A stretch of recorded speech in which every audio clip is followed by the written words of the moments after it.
आज second lecture start कर रहे हैं डिसऑर्डर ऑफ डाइजेस्टिव सिस्टम का, जिसका एक डिजीज कंडीशन ले रहे हैं इसोफेगाइटिस। इसोफेगाइटिस मीन्स क्या होता है? इन्फ्लामेशन इन, जो कि इन्फ्लामेशन है किसमें? जीआई में, इकोफेकस में। क्या है? इन्फ्लामेशन है किसमें? इसोफेकस में। अब बेसिकली देखते हैं इसोफेगाइटिस क्या है। Oesophagitis is the inflammation of the lining of the oesophagus. जो इकोफेकस का लाइनिंग होता है इसोफेकस का, उसमें इन्फ्लामेशन आ जाता है, उसी को कहते हैं, क्या कहते हैं? इसोफेगाइटिस। जैसे कि ये इसोफेकस है ना, ये है, ये जो पाइप है, ये पाइप है, इसमें है जो कि इन्फ्लामेशन आ जाता है। क्या आ जाता है? इन्फ्लामेशन आ जाता है, सूजन आ जाता है, उसी को क्या कहते हैं? इसोफेगाइटिस। इसी को क्या कहते हैं? इसोफेगाइटिस। इसको क्या कहते हैं? इसोफेगाइटिस कहते हैं। इसमें सूजन आ जाना ही क्या कहलाता है? इसोफेगाइटिस कहलाता है। और काउज्ड बाय द इन्फेक्शन, किसके कारण होता है? इन्फेक्शन के कारण होता है। किसके कारण होता है इसोफेगाइटिस? वही सूजन आ जाता है। किसमें सूजन आ जाता है? इसोफेकस में। इसोफेकस में, लाइनिंग ऑफ इसोफेकस में क्या आ जाता है? सूजन आ जाता है और इरिटेशन होता है। और क्या होता है? इरिटेशन होता है। इन्फेक्शन के कारण, काउज्ड बाय द इन्फेक्शन के कारण हो जाता है। और उसमें क्या होता है? इरिटेशन होता है, जलन टाइप का, of the inner lining of the oesophagus. Inner lining of the oesophagus, अंदर वाले जो होते हैं लाइनिंग, उसमें of the tube, mucosa of the tube. और अगर वो अनडायोनाइज्ड, मतलब कि डायग्नोसिस जब उसका नहीं करेंगे, और अनट्रीटेड, जब उसको ट्रीटमेंट नहीं करेंगे, अगर डायग्नोसिस और ट्रीटमेंट नहीं करेंगे, तो इसोफेगाइटिस है कैन काउज अ प्रॉब्लम, जो कि हम लोग को प्रॉब्लम कर सकता है। विथ अ स्वेलिंग, फूल जाएगा। क्या हो जाएगा? स्वेलिंग हो जाएगा।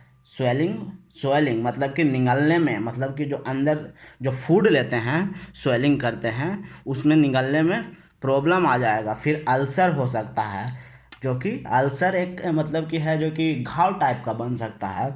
और फिर स्कैरिंग ऑफ द इसोफेकस, मतलब कि उसका जो अंदर का जो लेयर है, जो कि स्कैरिंग मतलब कि वही क्या कहते हैं उसको, घाव का जो ऊपर जो लेयर बनते जाता है, तो एक घाव टाइप का, मतलब कि क्रिटिकल कंडीशन में एक घाव तरह का हो जाएगा। फिर चेस्ट पेन होगा। क्या होगा? फिर छाती में दर्द होगा। फिर बैरेट मिस होता है ना, कि damage of the lower portion of the tube connect the mouth to stomach. जो लोअर पोर्शन, जो ट्यूब कनेक्ट रहता है स्टोमच और माउथ से, उसी को कहते हैं बैरेट बेसिकली होता है ना, कि एसिडिक कंटेंट जो होता है स्टोमच में, जो बार बार एसिडिक कंटेंट का सेक्रेशन जो ऊपर चला जाता है, जाते रहता है, फ्लो होते रहता है, ज़्यादा होता है सेक्रेशन, अति फ्लो होने के कारण ऊपर जो गैस्ट्रो जीआई में क्या कहते हैं, इसोफेगस में जाता है, इसके कारण वो बैरेट होता है बार बार। इसलिए लोअर पोर्शन में इन्फेक्शन आता है।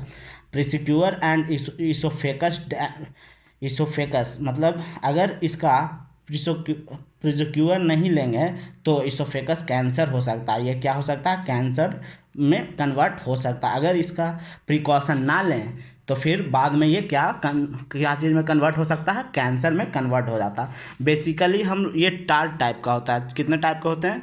4 टाइप का। पहला है रिफ्लेक्स इसोफेगाइटिस, इनेंसियो इसोनोफिलिक इसोफेगाइटिस, ड्रग इंड्यूस इसोफेगाइटिस और इन्फेक्शियस इसोफेगाइटिस। हम लोग आज बेसिकली डिस्कस करेंगे किसका?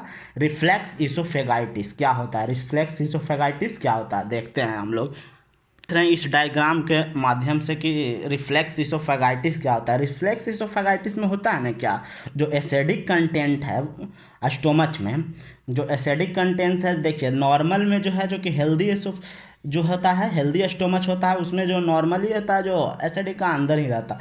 और जो GERD मतलब कि GERD कंडीशन में, गैस्ट्रो इंटेस्टाइनल इकोफेसियल रिफ्लक्स डिजीज में, gastro intestinal oesophagus reflux disease में क्या होता है, एसिडिक कंटेंट है जो स्टोमच से ऊपर लोअर पोर्शन ऑफ इसोफेकस में चला जाता है।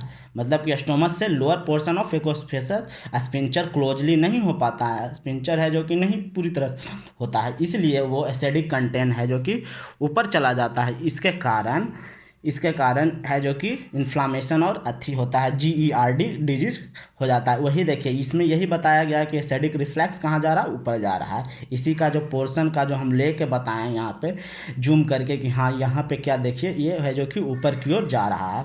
अब देखिए इसी के बारे में देखिए थ्योरी है, थ्योरी जो बता दिए उसी के बारे में देख लीजिए थोड़ा सा थ्योरी क्या कह रहा, मतलब कि वही वर्ड में लिखा हुआ जो देखिए a valve like a structure called the lower esophageal sphincter usually keeps the acidic content है जो कि जो लोअर वाल्व के जो नीचे रहता है जो स्टोमच रहता है वो एसिडिक कंटेंट की ओर आता है। Out of the stomach oesophagus जब स्टोमच से बाहर जाता है, if the value valve open जब वल्व ओपन हो जाता है, डज नॉट वर्क प्रॉपरली जब वल्व प्रॉपरली वर्क नहीं करता है, then content of the stomach में be back up into the oesophagus, तब उसका कंटेंट हो सकता है कि इसोफेकस में जाए।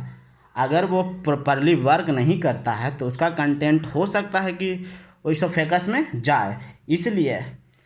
इसलिए वो है जो कि स्पिंचर प्रॉपरली जब वर्क नहीं करता है तब वो इस कंडीशन को कह सकते हैं। GERDS gastro intestinal oesophagus reflux disease is a condition, यह क्या है, एक कंडीशन है इन which back flow of acid, इसमें क्या होता है back flow of acid, stomach से बैक फ्लो चल जाता है, एसिड कहाँ चल जाता है इसोफेगस में, इज फ्रिक्वेंटली ये काम करते रहता है, ये होता रहता है और ऑन गोइंग प्रॉब्लम, और ये क्या कर सकता है प्रॉब्लम करता है, ये क्या करता है प्रॉब्लम करता है। अब आते हैं लास्ट पॉइंट में। लास्ट पॉइंट क्या है, the subsequent complication of GERD, जो कि सब्सिक्वेंट कॉम्प्लिकेशन मतलब कि इससे एक कॉम्प्लिकेशन क्या हो सकता है GERDS में, क्रोनिक इन्फ्लामेशन हो सकता है, मतलब लॉन्ग टर्म जो क्रोनिक एक्वेट जानवे करते हैं, एक्वेट और क्रोनिक क्या होता है, एक्वेट शॉर्ट टर्म होता है, क्रोनिक लॉन्ग टर्म होता है का इन्फ्लेमेशन हो सकता है और डैमेज क्या कर देगा, डैमेज करेगा tissue damage of the oesophagus, oesophagus का टिश्यू को डैमेज कर सकता है, क्या कर सकता है इसोफेगस का टिश्यू को डैमेज कर सकता है। मतलब ये बेसिकली है ना ये रिफ्लेक्स इसोफेगाइटिस था कि मतलब कि जो स्टोमच में जो एसिडिक कंटेंट था वो लोअर इसोफेगस स्पेंचर ओपन एलॉय कर देता है, इसीलिए एसिडिक रिफ्लेक्स हो जाता है, इसलिए वहाँ पे इन्फेक्शन फैल इसी के कारण वहाँ पे जो हो जाता है सेल और टिश्यू डैमेज हो जाता है, क्या हो जाता है और वही प्रॉब्लम करता है। उसी से GERD गैस्ट्रोइंटेस्टाइनल रिफ्लक्स डिजीज होता है, जो एसिडिक कंटेंट चल जाता है इसोफेगस में, उसके कारण यही होता है इसमें GERD में गैस्ट्रो इसोफेगस रिफ्लक्स डिजीज इसी को कहते हैं। अब हम लोग नेक्स्ट क्लास में दूसरा टाइप देखेंगे, इसी का दूसरा टाइप देखेंगे इनएंसियोफिलिक